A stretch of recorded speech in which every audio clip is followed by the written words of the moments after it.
FM. Baik penonton, sekarang ini kita nak berbicara berkenaan pemeriksaan rumah dalam tempoh tanggungan kecacatan ataupun Defect Liability Period DLP.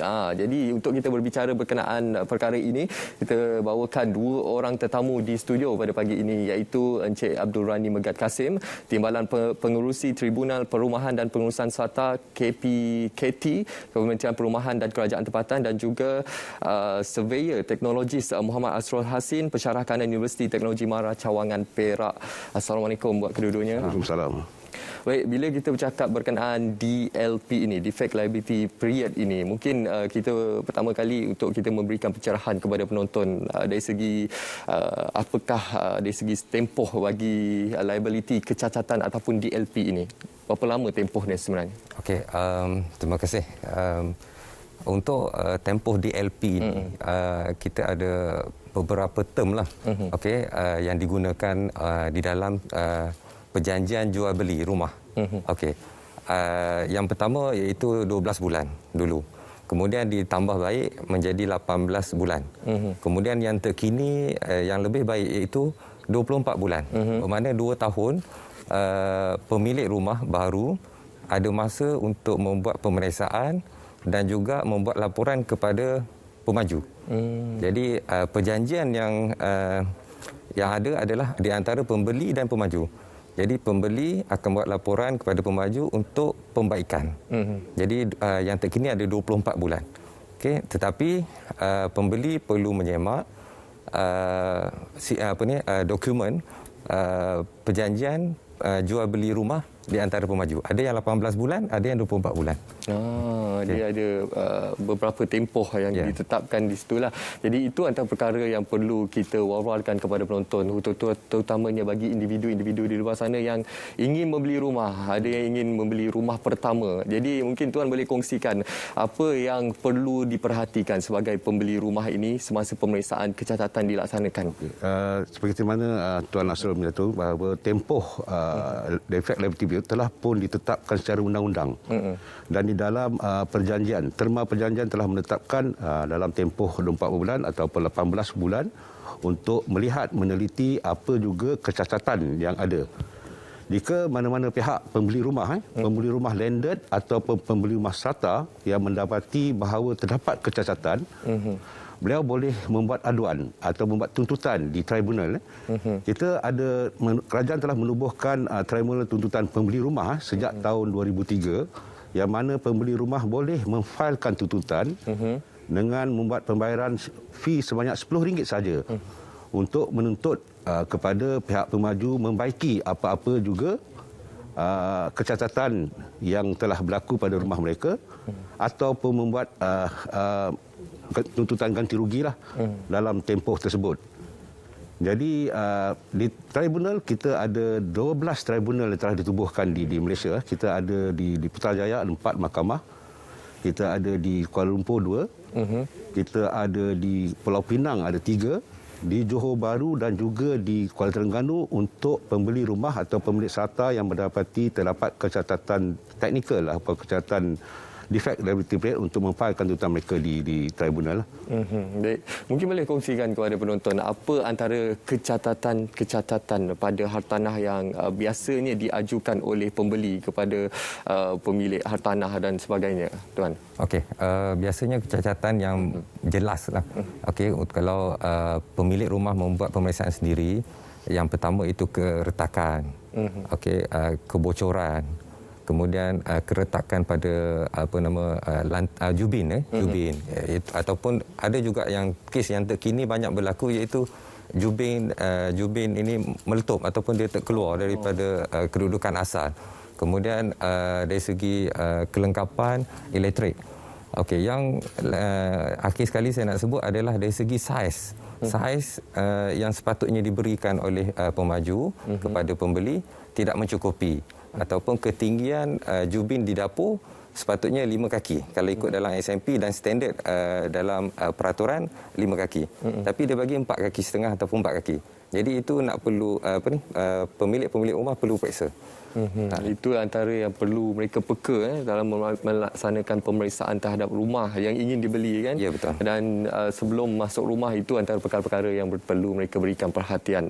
Sebab kita tidak mahu bila dah duduk lama dekat rumah tu kita baru sedar rupanya rumah tu ada kecacatan. Ya.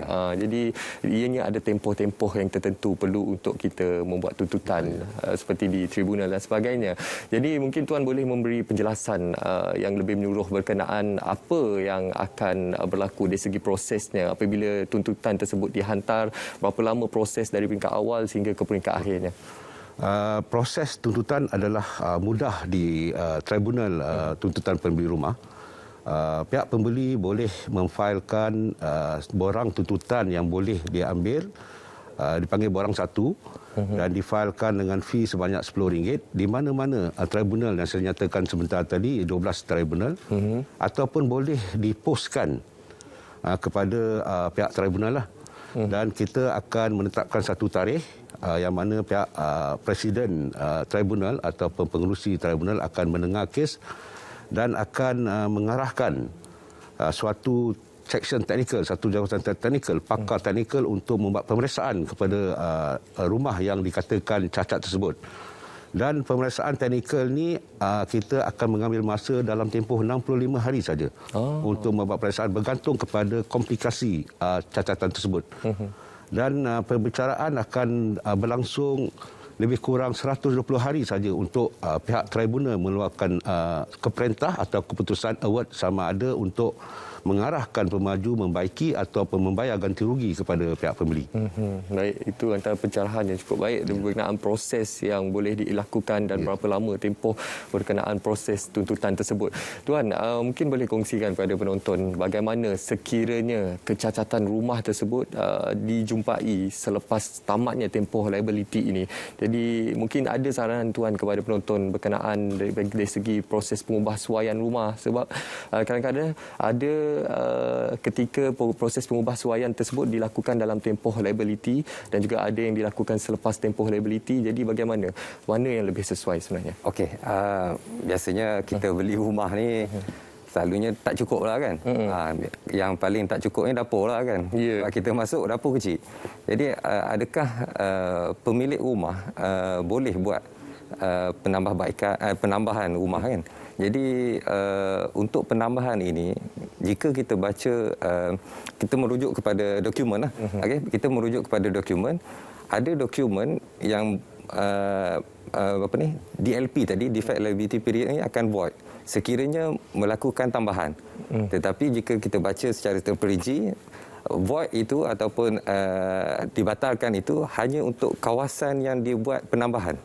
Kalau dia buat penambahan dapur, di dapur saja adalah void, dia punya warranty ataupun DLP tadi. Tapi di bahagian pos depan, di bahagian bilik apa semua, itu masih lagi di dalam tanggungan oleh pemaju. Dia punya DLP lah tadi kan. Okey. Untuk pemeriksaan tadi, sebelum buat penambahan, lebih baik buat pemeriksaan secara menyeluruh dulu.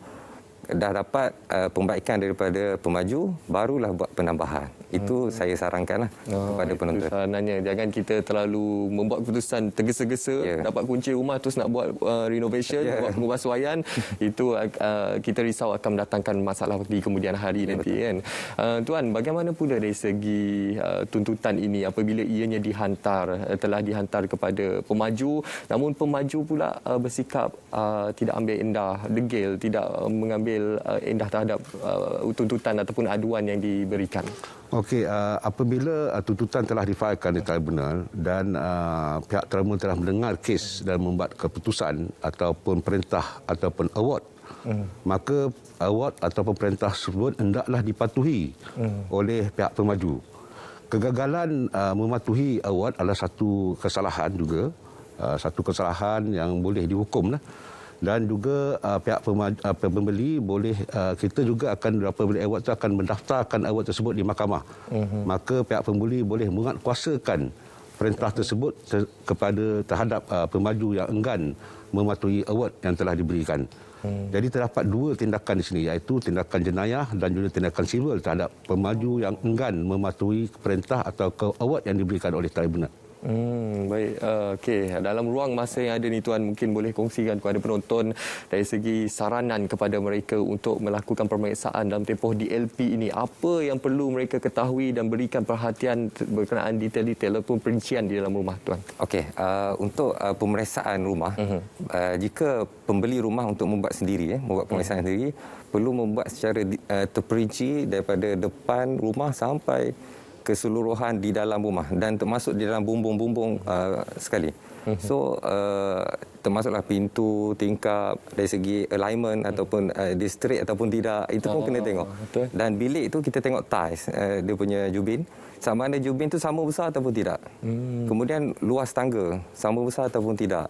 Ketinggian tangga cukup, dia tidak boleh lebih daripada 180 mm. Contoh saya bagi ya. Itu dalam Uniform Building Bylaw yang dikatakan. Tetapi jika pembeli rumah tidak mampu untuk membuat sendiri, ada syarikat-syarikat yang menjalankan kerja-kerja ataupun servis ini, perkhidmatan pemeriksaan rumah. Itu boleh juga diberikan kepada syarikat lah. Contoh di utara kita ada Cafam Sinar Berhad, di peringkat tengah ini ada Rizki Kreatif, ada Jasa Sendi, ada High Tech Empire. So banyak syarikat yang menjalankan aktiviti pemeriksaan ini untuk membantu pembeli rumah. Jadi itu memberi apa orang panggil laporan yang lebih terperinci. Itu saya bagi contohlah kan. Okay. Baik, satu perkongsian yang menarik dan juga berinformasi sudah pastinya berkenaan pemeriksaan rumah dalam tempoh tanggungan kecacatan ataupun DLP. Jadi saya ingin ucapkan terima kasih buat kedua-dua tetamu atas informasi yang diberikan kepada penonton kita pada pagi ini. Satu informasi yang sangat berguna saya kira, dan kita lihat dalam situasi semasa sekarang ini ramai yang ingin membeli rumah dan ini merupakan perkara-perkara yang perlu mereka ketahui dan berikan perhatian. Terima kasih saya ucapkan kepada Encik Abdul Rani Megat Kasim, Timbalan Pengerusi Tribunal Perumahan dan Pengurusan Serata Kementerian Perumahan dan Kerajaan Tempatan, dan juga Surveyor Teknologis Muhammad Asrul Hasin, Pensyarah Kanan Universiti Teknologi Mahara Cawangan Perak atas perkongsian hari ini. Terima kasih. Terima kasih. Baik penonton, sekarang